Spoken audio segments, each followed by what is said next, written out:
Okay, I know what you're thinking. The RTX 5050 may not be the best card for you. However, for our 50 series boys, the ones running the RTX 3050, you might be thinking, is the RTX 5050 a good upgrade path? Is this the one with that intergenerational upgrade that you're looking for? Or is this a waste of your time? So we're gonna run both of these cards, the RTX 3050 8GB against the latest RTX 5050, also 8GB, and a lot of games. I'm gonna run it at 1080p, 1440p, and even 4K at realistic settings, of course. I want to see if it's worth your money. Here's the specifications for the cards, and here's our PC specs. Okay, let's start this thing.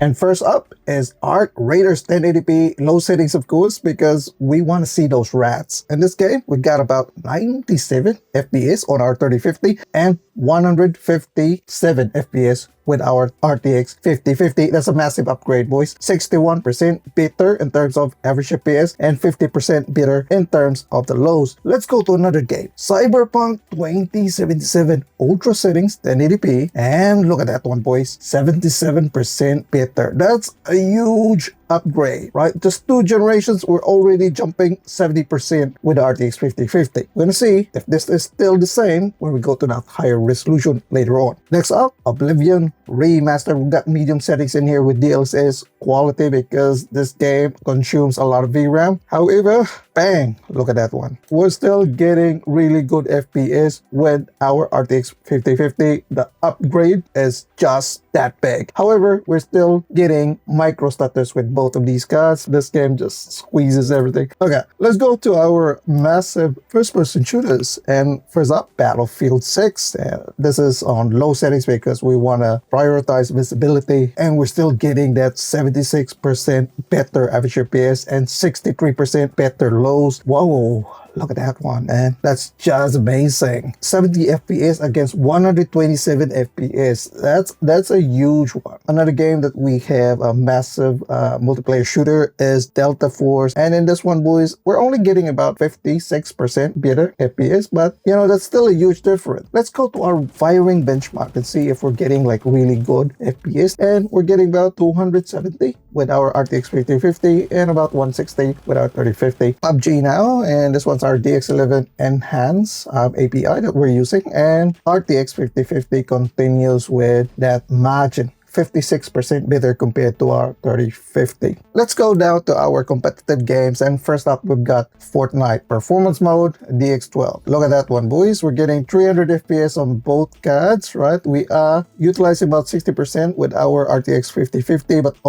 and about 90% with our 3050, and the lead is not bad, right? It's only about 6%. We'll see if this one's bigger when we go to a higher resolution later on. And Valorant, this one's a bit different because in this game, we're losing performance here compared to our RTX 3050. So we'll see if this is still the same scenario when we go to 1440p. And to be fair, I did test this out multiple times and I was getting the same result. Apex Legends now, our hero shooters, and on our firing benchmark, boom, look at that one. Right? Still 59% better on our firing benchmark and 75% better on the lows. On our static benchmark, it's the same. 60% better in favor to the RTX 5050. When we go to Marvel Rivals, look at the difference here, boys. You've got about 60 FPS on the 3050 while you're getting about 100 FPS with our RTX 5050. Once again, 66% lead.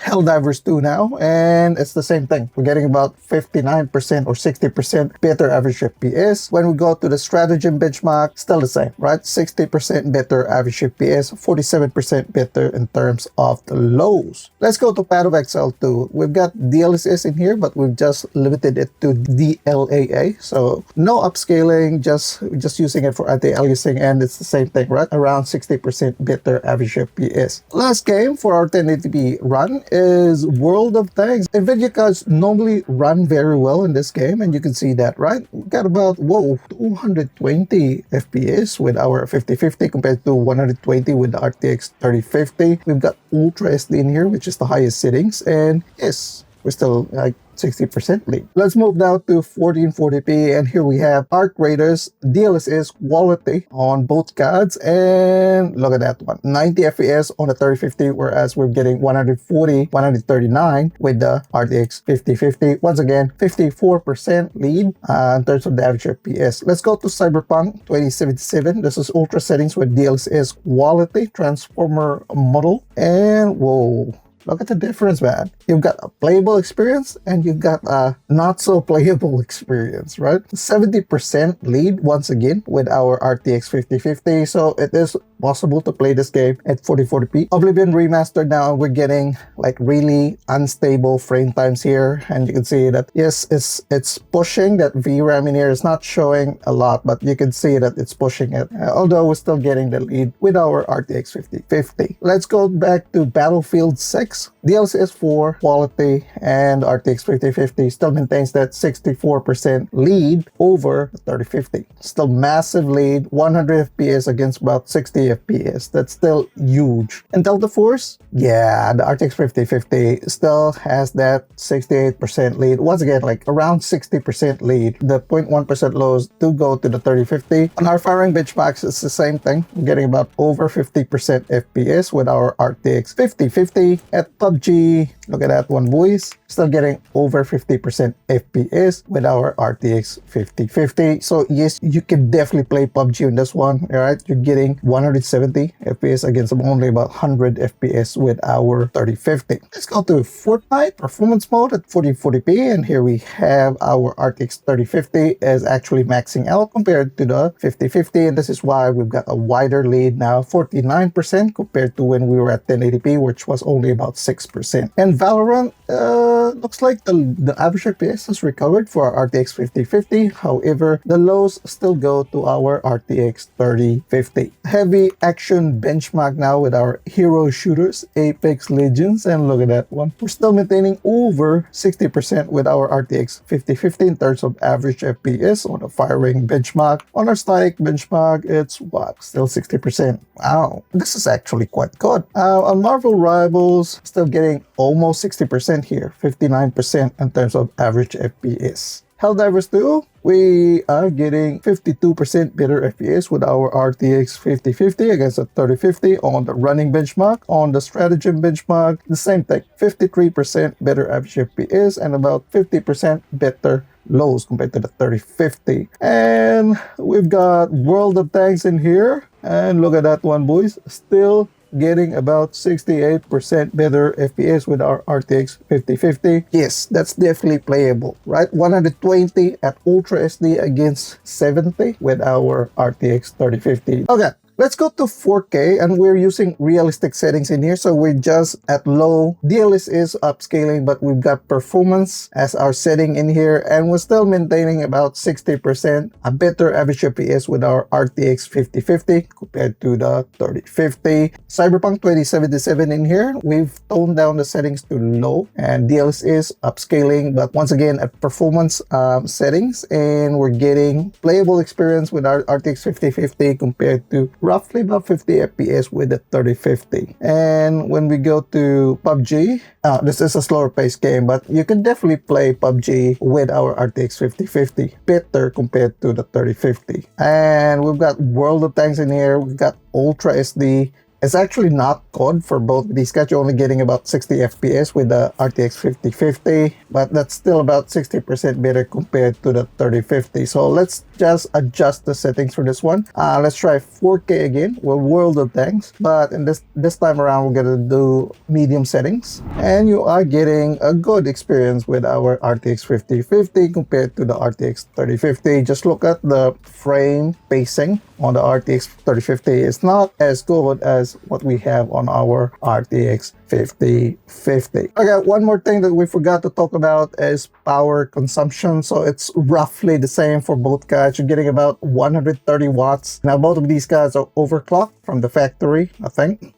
Yes, they're both overclocked from factory, but you're getting much better performance with our RTX 5050 compared to the 3050 8GB. Okay, let's look at overall performance now at 1080p. In terms of average FPS, the RTX 5050 is about 55% better compared to the 3050. And 1% lows, it's about 48% better. And in 0.1% lows, it's about 67% better. That's basically a landslide there. If you're just gaming at 1080p, the RTX 5050 is definitely a good contender, like a good upgrade option coming from a 3050. Now there is some outliers in here. In Valorant, the 3050 does offer more stability with the game compared to the 5050. Now I put Valorant in here because it has that weird behavior wherein it actually functions better if the CAD is pushed closer to its higher usage. At 1440p, average FPS for the RTX 5050 is about 55% better. In terms of 1% lows, it's 48% better compared to the 3050, and on the 0.1% lows, it's about 38% better. Cyberpunk is probably where the RTX 5050 shines,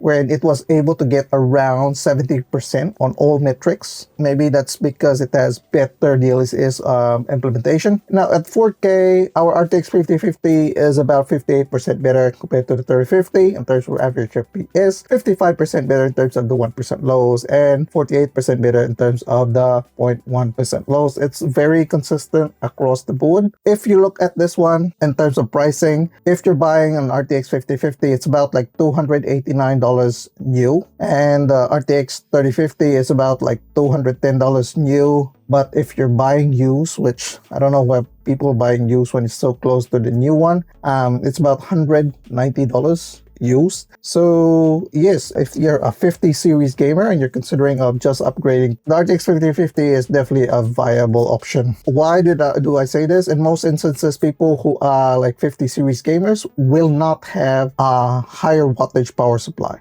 or if they do, they might be more power conscious, more sensitive to power consumption. I think it's a sensible upgrade despite we're not getting that VRAM bump. But in this current PC hardware climate, I think 8GB is it's okay. It's okay. We have to just be okay with what we have. I do apologize that it took me a while to put out this video. I did a lot of benchmarks, and yes, a whole lot of benchmarks. So there will be a lot more videos coming out. And if you guys enjoy this content and you want to support me, head down to Patreon. Thank you to our Patreon supporters, and I'll see you guys on the next video.